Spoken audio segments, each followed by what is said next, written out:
ආයුබෝවන් මම අද හිතුවා ඔබත් සමග කතා කරන්නට රාජ්‍ය සේවය විශ්‍රාම ගැන්විය හැකි තවත් ආකාරයක් පිළිබඳව. මම මීට කලින් ඔබත් සමග කතා කළා අනිවාර්ය විශ්‍රාම ගැන්වීමේ වයසට එළඹීම මත විශ්‍රාම ගන්න ආකාරය පිළිබඳව.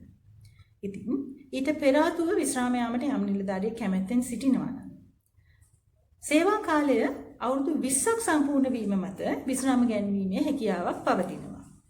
ඒ සඳහා අවකාශ සලසා දී තිබෙන්නේ රාජ්‍ය පරිපාලන චක්‍රලේඛ 3088 සහ 3088 එක යන චක්‍රලේඛ දෙක අනුවයි. ඉතින් සේවා කාලය වසර 20ක් ඔබට තිබෙනවා නම් විශ්‍රාම ගැනීමේ හැකියාව පවතිනවා. එහෙත් විශ්‍රාම වැටුප් මාසිකව ලබාගත හැකි වන්නේ වයස අවුරුදු 55 සම්පූර්ණ වූ දින සිටයි.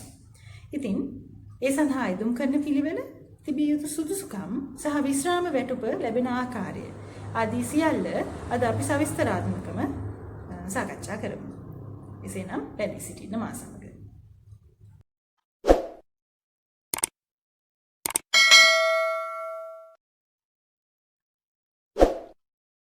එහෙනම් මම අද ඔබට ඉදිරිපත් කරන්නට යන්නේ සේවා කාලයේ අවුරුදු 20ක් සම්පූර්ණ වීම මත රජයේ නිලධාරියෙකු විශ්‍රාම ගැනීම පිළිබඳව ඇති නීති රෙගුලාසි පිළිබඳවයි.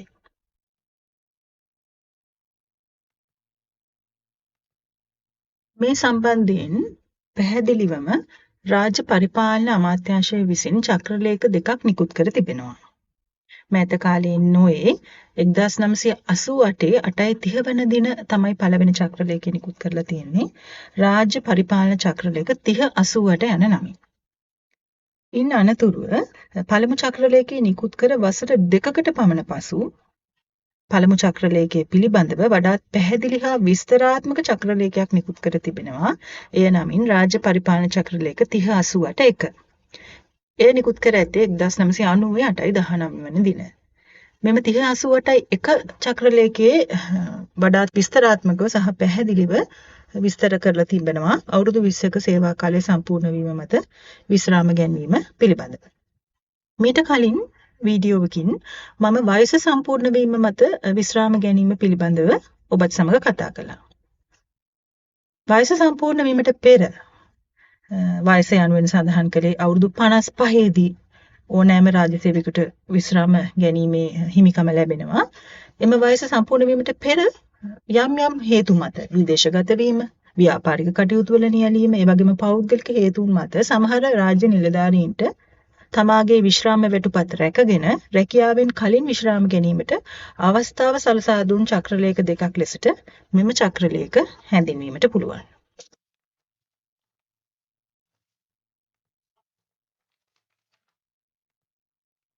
වසර 20ක සේවයෙන් පසු විශ්‍රාම ගැනීමේ මනාපය පළ කිරීමේ අයිතිය රජයේ නිලධාරියෙකුට මේ මගින් හිමි කර දී තිබෙනවා. යම් නිලධාරියෙක් පළමු පත්වීමේ සිට වසර 20ක සේවයක් සම්පූර්ණ නම් ඔහුට අයදුම්පත් ඉදිරිපත් කර විශ්‍රාම ගැනීම සඳහා මනාපය පළ කිරීම සිදු කළ හැකියි. නමුත් ඔහුට විශ්‍රාම වැටුප ලබාගත හැකි වන්නේ වයස අවුරුදු 55ට එළඹීමෙන් පසුව පමණයි. මෙය මම උදාහරණයක් මගින් පැහැදිලි කරන්නම්.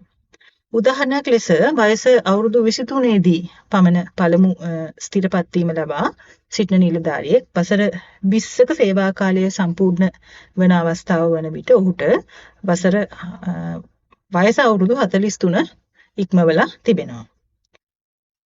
එම අවස්ථාවේදී ඔහු වසර 20ක සේවා කාලයේ මෙම 3088 චක්‍රලේඛ ප්‍රකාරව විශ්‍රාම ගියත් ඔහුට විශ්‍රාම වැටුප 43 වයස අවුරුදු 43 දී ලැබෙන්නේ නැහැ. ඔහුට එය ලබාගත හැකි වන්නේ වයස අවුරුදු 55 සම්පූර්ණ වූ දින සිට පමණයි. දැන් අපි බලමු විශ්‍රාම ගැනීමට පෙර මේ ආකාරයට වසර 20න් විශ්‍රාම ගැනීමට පෙර සම්පූර්ණ කළ යුතු අවශ්‍යතා මොනවාද කියලා. මම මගේ කලින් වීඩියෝවකින් පැහැදිලි කරා විශ්‍රාම වැටුපකට අවශ්‍ය අවම මූලික සුදුසුකම් පිළිබඳව. ඔබ මගේ channel එකේ ඇති එම වීඩියෝ නරඹා ඒ සම්බන්ධයෙන් අවබෝධයක් ලබා ගන්න. මම වැඩි දුරේ පිළිබඳව කතා කරන්නේ නැහැ. නමුත් මතක තබා ගත යුතුයි විධිමත් පත්වීමේ ලිපියක් මගින් විශ්‍රාම වැටුප හිමිකම ලැබිනු නිලධාරියෙක් විය යුතුයි. ඒ වගේම මේ අදාළ පත්වීම ස්ථිර කර තිබිය යුතුයි.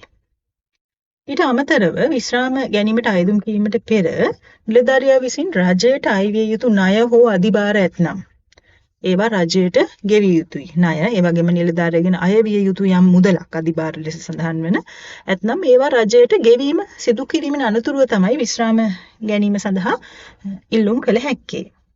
ඒ වගේම අනිවාර්ය සේවා කාලයේ සේවා කිරීම හෝ දණ්ඩන මුදල බැඳුම් කරේ මුදල රජයට ගෙවීම සිදු කළ යුතු වෙනවා. එක්කෝ ඔහු අනිවාර්ය සේවා කාලයේ සේවය කිරීම කළ යුතුයි. විශ්‍රාම ගැනීම පස්සේ කළා.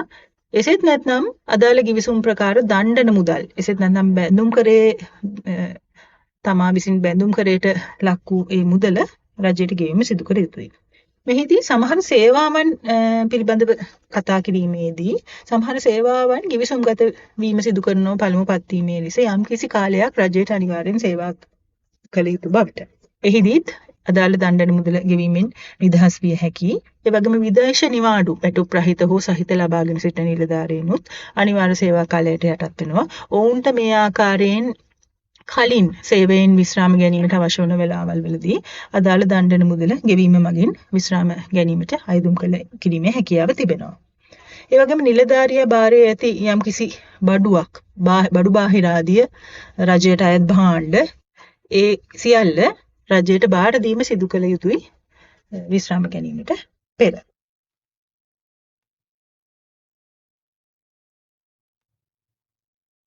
පසු විශ්‍රාම වැටුප ගණන් බැලීම සඳහා පදනම් කරගන්නේ ඔහු විශ්‍රාම යන දිනට වයස, ඒ වගේම සේවා කාලය සහ එදිනට ලැබූ වැටුපයි. මා කලින් ගත් උදාහරණයේදී වයස අවුරුදු 43 සම්පූර්ණ වූ පසු ඔහුට සේවා කාලය වසර 20 සම්පූර්ණ වෙද්දී වයස අවුරුදු 43 ඉක්මවලා තිබෙන උදාහරණයක් මම ගත්තේ. එවිට එම වයස අවුරුදු 43 දී සහ 20 සේවා කාලයේදී ලැබෙමින් සිටි වැටුප පදනම් කරගෙන තමයි අනාගතයේදී 55 සම්පූර්ණ වූ දිනක ඔහුට විශ්‍රාම වැටුප ගෙවීම සිදු කරන්නේ.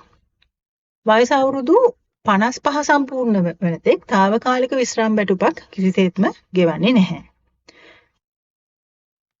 වයස අවුරුදු 55 සම්පූර්ණ වූ දින සිට විශ්‍රාම වැටුප ගෙවීම සිදු කරනවා.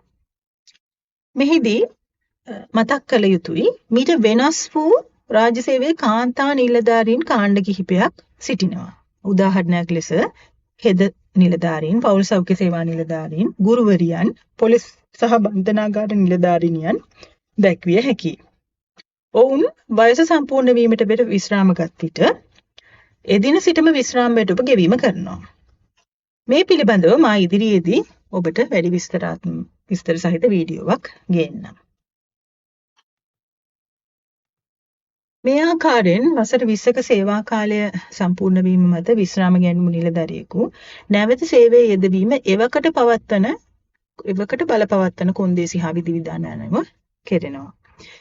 එයින් අදහස් වන්නේ නිලධාරියා ඉල්ලීමක් යම් දිනක සිදු කරනවා නම් එම ඉල්ලීම සිදු කරන අවස්ථාවේදී රාජ්‍ය නීති රීති අනුව එම අවස්ථාවේ බලපවත්වන නීති රීති අනුව ඔහු නැවත සේවයේ යෙදවනවාද නැද්ද යන්න තීරණය වේවි.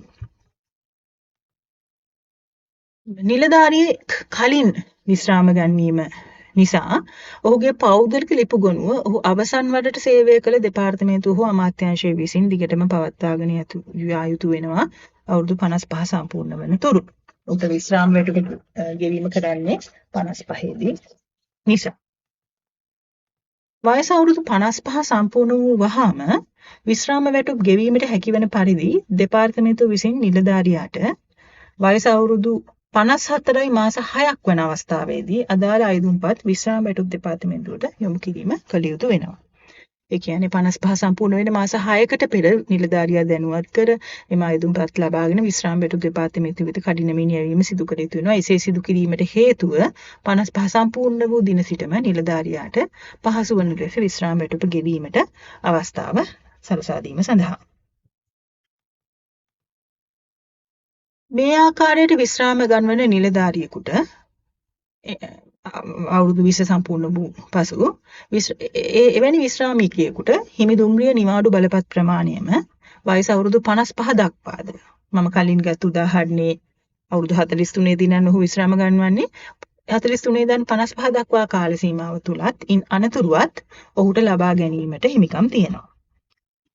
මම හිති මතක් කරන්නම් නිවාඩු දුම්රිය බලපත් කට්ටල 3ක නිලධාරියට සහ ඔහුගේ පවුලේ අයට යැපෙන්නන්ට නිවාඩු දුම්රිය බලපත් කට්ටල 3ක හිමිකම තියෙනවා විශ්‍රාමික ඕනෑම රජයේ නිලධාරියෙකුට.